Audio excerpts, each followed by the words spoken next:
how did your passion for pro wrestling started? I mean, which was either the wrestler, the match, or the rivalry that engaged you enough to do this for the rest of your life?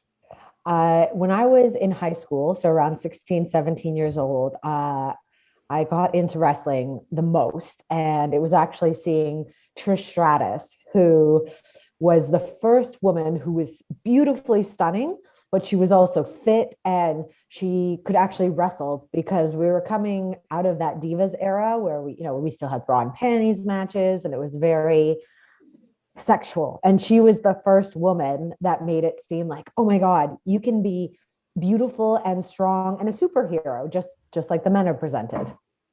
I'll translate that to Spanish. ¿Cuál fue la luchadora que la inspiró a ella a ser luchadora? Pues cuando ella estaba en high school con 16 o 17 años, hubo una persona que le llamó la atención y esa fue Trish Stratus. Estaba fit, era bonita, pero también sabía luchar. Veníamos de la época de las divas, en donde en aquel momento dado no era tan productiva la lucha libre femenina, pero Trish Stratus rompe esos parámetros y pues le inspira a ella a entrar a esta profesión.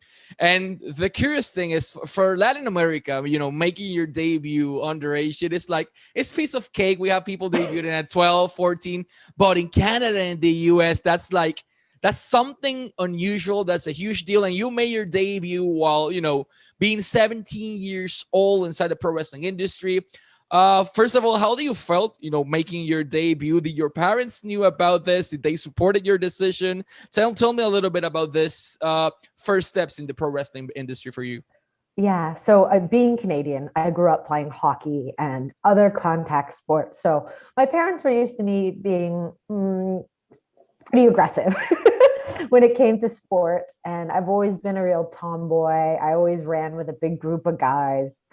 But when I became interested in wrestling, my dad was like, yeah, that's awesome. But my mom was a little bit more apprehensive, a baby girl, you want your daughter to become a gymnast or a ballerina.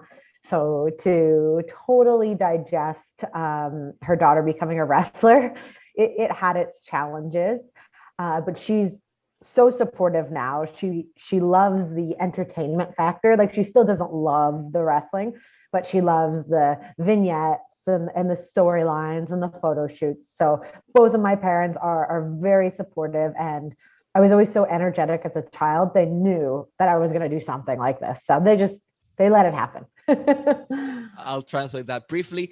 Sus padres la respaldaron. Taylor Wilde hace su debut a los 17 años. En Latinoamérica es común, pero no en Canadá. Pero en Canadá está la cultura del hockey, de los deportes de contacto, y para ellos era común esa parte. Sin embargo, pues su mamá quería que su hija fuese bailarina o gimnasta, algo más femenino. Ya se describe a sí misma como una tomboy en aquel momento dado. Y pues su mamá eventualmente le gusta la parte de la fotografía, de los vignettes, de los videos, y esa parte pues le llama la atención, y posterior a eso pues fueron muy abiertos y la respaldaron durante todo el proceso.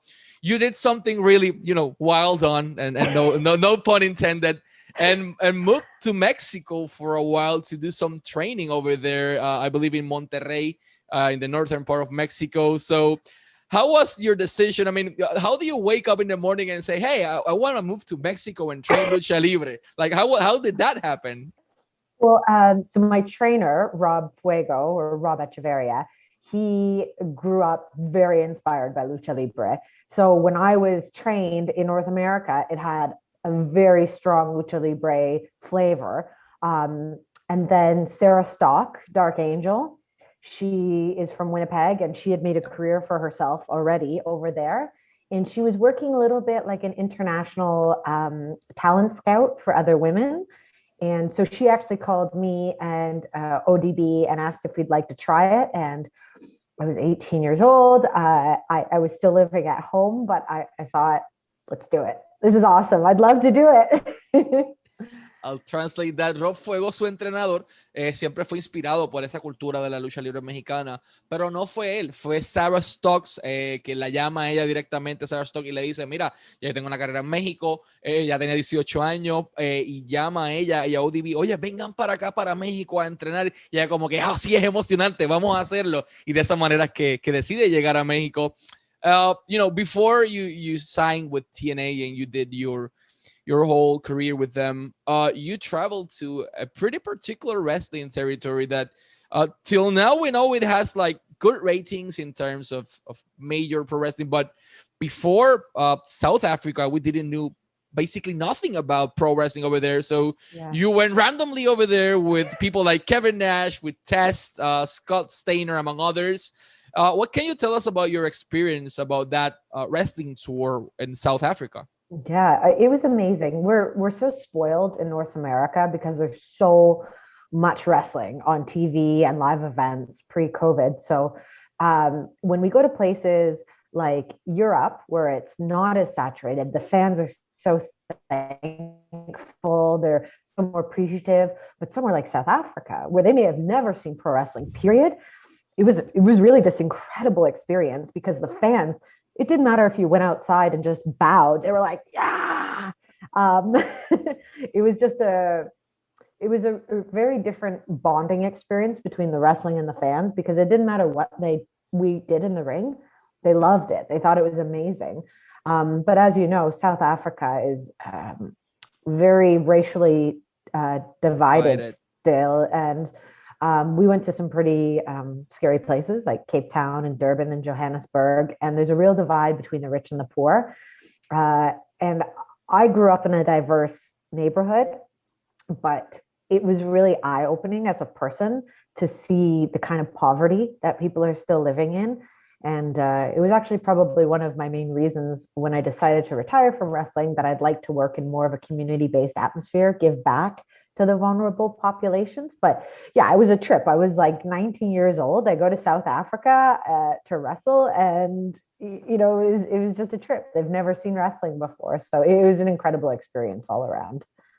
I'll translate that to Spanish. En aquel momento dado, Taylor Wilde a los 19 años tiene la oportunidad de llegar a Sudáfrica a luchar, un lugar donde no había visto industria anteriormente. Y ella dice que los fanáticos estaban emocionados, estaban salvajes, porque cualquier cosa que hacía, todo era como que ¡sí! Estaban emocionados todo el tiempo porque no habían visto lucha libre, y todo, no importa lo que más grande quisiera o lo pequeño, siempre les gustaba, porque en aquel momento dado no había lucha allá. Pero la experiencia para ella fue, le abrió los ojos, porque Sudáfrica, como ustedes saben, es el país más desigual en el mundo actualmente, y hay mucha, valga la redundancia, de desigualdad económica entre gente pobre y gente rica, y fue aparte de Sudáfrica que pues le abrieron los ojos referente a ese aspecto, como Cape Town, como Johannesburg, entre otras ciudades, que pues pudo ver la pobreza extrema en que vive mucha gente y otra gente extremadamente rica. Uno de los motivos por los que decide irse de la lucha libre eventualmente y dedicarse más a trabajo comunitario.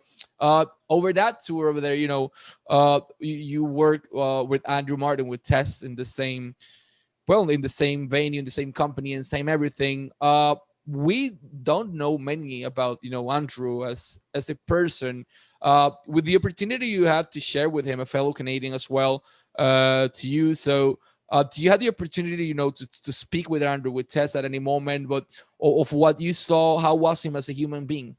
Yeah, you know what? I knew Andrew from the small time I had in WWE developmental as well, because he lived in Tampa, so he was always in and out of the school. You know, he was a real sweetheart. Like, he was a big, huge, muscular monster, but you know, they always say the bigger they are, the harder they fall. He was a real sweetheart. He loved wrestling. He was very polite. He was very helpful. And, you know, he was really gone too soon. It was really sad when we lost him. I was still living in Florida, actually, when it happened. But yeah, he was a real gift to wrestling. He was one of the good ones.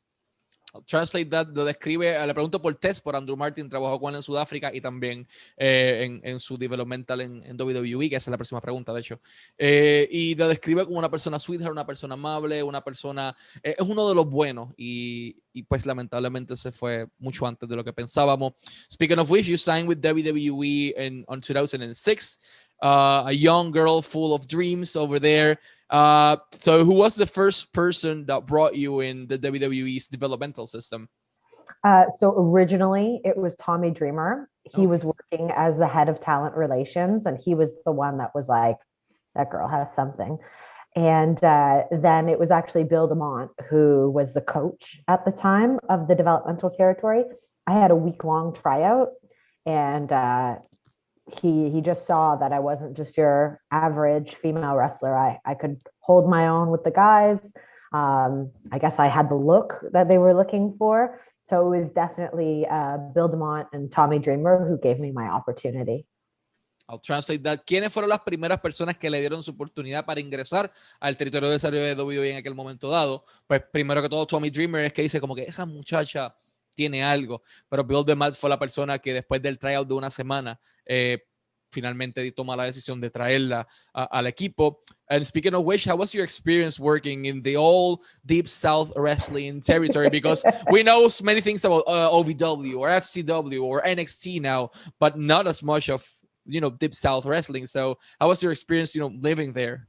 Well, it was the deep, deep South. I grew up in Toronto, which is like a major city. It's like the New York City of Canada. I grew up in a culturally diverse environment, different classes of financial situations, whereas McDonough, Georgia was white trash, to say the least. It was the first time I've experienced that really small town in the southern states where like literally everyone knew your gossip. You'd go get your morning coffee and they'd be asking you questions about your life, things you didn't know they knew. There was one gas station, one gym, one Walmart. Like it was really small town. So culturally, that was the first time I was kind of shocked. I'd been to South Africa, I'd been to Mexico. I felt fine. When I went to McDonough, Georgia, I was like, this place is weird. But I was thankful to be there. Like I had made it. I was working for WWE. I trained 5 days a week. And I did shows once a week, and it was a beautiful experience. But the cultural divides, there was the Hispanic areas, there was the white areas, there was the black areas, there was the Asian areas, and no one integrated. And I didn't get it. I just didn't get it. One of the reasons I could never live in the States is I don't believe in that shit. I believe that everyone should live in harmony and there shouldn't be cultural divides. But that was my biggest eye-opening experience there.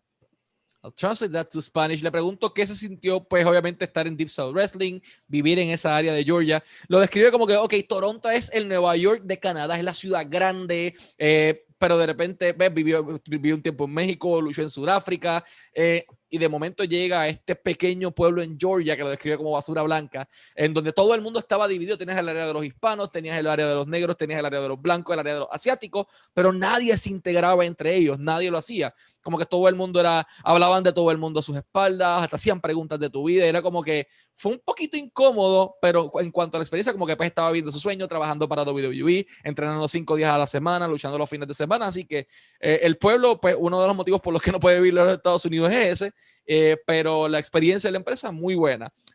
Speaking of which, how was your experience working, those dark matches and house shows for the main roster in WWE? You were one of the few selected of that territory to do it. So once you arrived into the main roster's back part, like the locker room and everything, how did they receive you?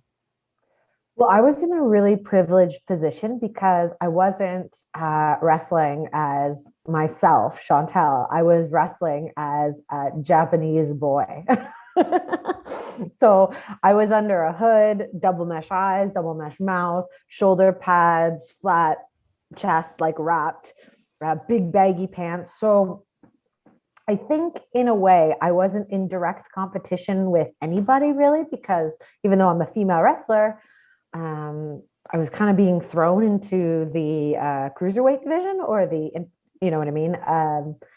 I had a good experience, but don't get me wrong, I'm no fool. I knew what I was getting into. I didn't expect, the marching band with hugs and a welcome party to greet me. It's a business and no one wants to lose their spot. So, I have a thick skin and I did the best I could with being young and with the experience I had. But everyone was really nice. You've been in this business long enough, there's the odd person you got to stay away from or just smile and, whatever. But I don't have any complaints other than if I were to do it all over again, I wouldn't be so polite. I wouldn't be so Canadian about it. I would be more of my own biggest advocate because no one's going to do it for you.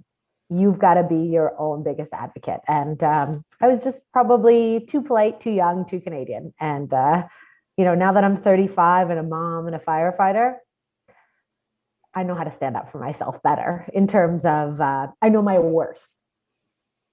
Translate that to Spanish. ¿Cómo se sintió llegar a los dark matches y a los house shows de WWE en el main roster? Pues ella luchaba no como Chantel, no como Taylor White, sino como Japanese Boy, en parte de la división Cruiserweight. Entonces, usaba con 2 hoodies, se cubría la cara, le ponían el wrap en los senos para dejarlo aplastado. Entonces, era un hombre. Para propósitos, no era una mujer, era un hombre, era Japanese Boy. Y ella dice que no esperaba como que esta banda de todo el mundo abrazos y besos y fuegos artificiales.